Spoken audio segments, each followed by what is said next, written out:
Hello po mga kaibigan, kapatid sa Panginoon, mga kapatid natin na nagtatrabaho sa ibang lugar. At sana po ay pagpalain po kayo. Your pastor here always prays for you every day. And I say that with a clear heart at yan po ay katotohanan. And I am so blessed to be your pastor. Okay? So, sana po magkaroon tayo ng goals ng katotohanan ay ating ipalaganap palagi. Magpatuloy po tayong mag-win soul, mag-street preach, track distribution, baguhin po natin ang ating mga buhay so that because we are the living epistle na binabasa nila. Hindi naman nagbabasa ng Bible yung mga unsaved na yan eh. Ang tinitingnan nila yung buhay natin. We're going to learn about that later on sa ating study between the doctrine and ang patungkol sa sound doctrine and doctrine in the Bible. Okay? So tuloy po tayo sa ating pag-aaral, study to show thyself approved unto God, a workman that needeth not to be ashamed, rightly dividing the word of truth. Okay? So tulad ng sabi ko, in order for you to be blessed by the knowledge of God, kailangan po na you need to study, na talagang sinira na ng new version, kinuha nila yung word na yan, a command to study, sabi nila daw ay kailangan nating mag-change na ng Bible natin kasi yung King James Bible daw ay mahirap na intindihin at basahin, and yet sa palagay ko naman mas madaling intindihin yung word na study kaysa sa salitang diligent. Right? Am I saying it right? Hindi ba mga kapatid? So you need to study by rightly dividing. You need to be a workman approved by God, and I'm going to talk about that. And then, of course, you need to have the word of truth. Ikaw po isang Bible believer na naniniwala na yung Bible na hawak mo, which is the King James Bible, is God's preserved words. No errors, infallible. If it has no errors, then it is considered as inspired, because inspiration without preservation is useless. Why would God preserve something that is not, na hindi naman pala niya na inspired? The reason why God inspired His words is because He's going to preserve the book. Amen? Now, so in our first part, in our study, we're going to learn about the word of truth muna. Sabi nga ng isang preachers dito sa Iloilo, at marami na po siyang na-convince o nasira sa kanilang pag-aaral, is that dispensational teaching is just man's interpretation. That is false, my friend. It is a biblical command, at papatunayan natin po yan. Okay, so first of all, sa word of truth, we're going to talk about inspiration of the scripture. Ano bang ibig sabihin ng inspiration of the scripture?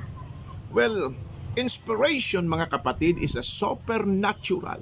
It is a divine power exerted on the sacred writers. Ibig sabihin talagang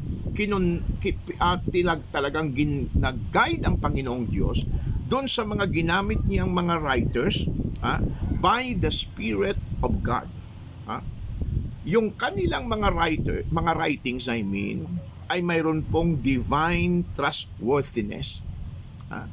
Ba't pa mabibigay ang Diyos ng salita niya kung hindi niya naman pala planong i-preserve ang kaniyang salita?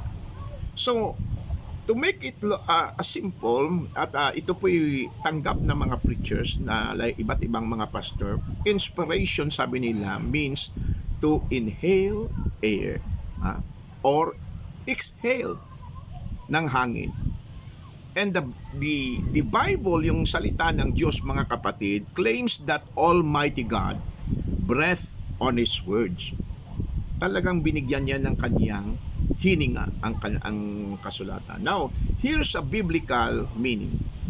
2 Timothy 3:16 first, itong sabi, the term inspiration is used only twice in the Bible. Okay? Number 1, 2 Timothy 3:16, all scripture, notice, it is not past tense.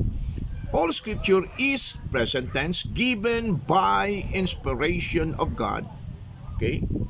and is profitable, okay, for doctrine, for reproof, for correction, for instruction in righteousness. So, God's word, the scripture will only be profitable for doctrine, for reproof, for correction, for instruction of righteousness, if, watch my word, if that scripture is given by inspiration. Not was given, is given. Yung Bible mo ba na hawak ngayon, is it inspired or not? Now, of course, it's good to hear that the King James Bible is God's preserved words. Pero nasabihin mo yung King James Bible, preserved lang yan, Pastor, but it is not inspired. That is not true, mga kapatid. That is man's interpretation. That is not biblical teaching of the Scripture. Hindi, Pastor White, yung original lamang, yun lang ang in-inspired ng Panginoon eh. Sinong nagsabi? Ha? Sinong nagsabi at nagturo na yung original writings, yun lang ang inspired by God? Mga kapatid, ibig yung sabihin ay nag-inspired ang Diyos ng kanyang salita sa original, and God is not going to maintain that inspiration through preservation? That is not so accurate, hindi ba? Ali po yun, mga kapatid. So, malinaw po sa salita ng Diyos na ang sabi ng salita ng Diyos, all scripture is given. Is given. It was not the word was, hindi yung verb doon was. It is given by inspiration of God, and is, notice, present tense again, profitable for doctrine, for reproof, for correction, for instruction in righteousness. Paano ka nga naman mag-i-instruct in righteousness, magtuturo patungkol sa righteousness, if you already teach or taught your fellow brothers and sisters na ang salita ng Diyos ay may mali, na hindi na perfect ang salita ng Diyos? Ha?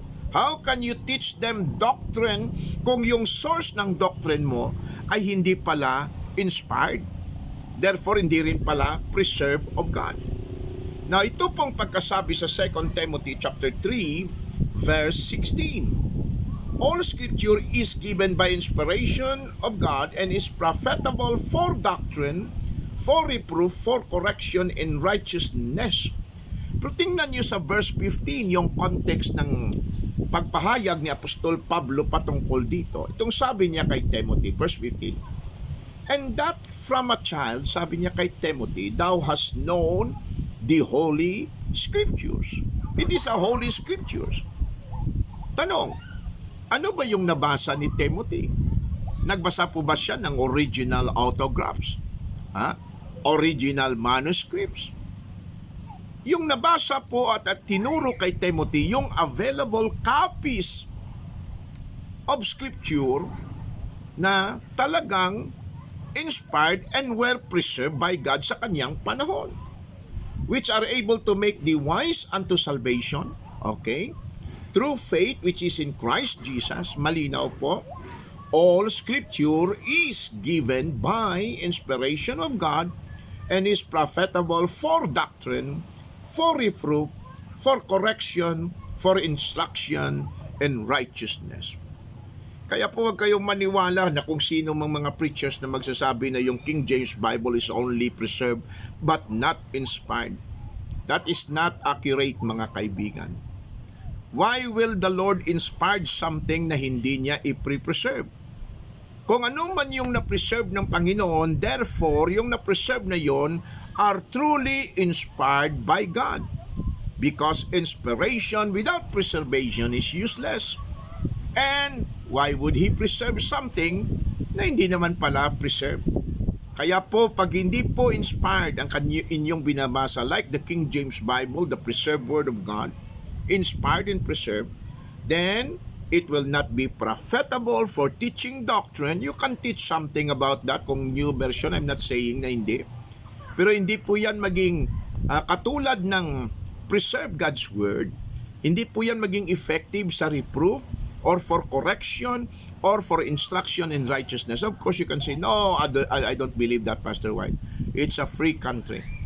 What I am saying to you, we're just learning what the Bible says. Okay, may the Lord bless us all. God bless. Until next time, God bless.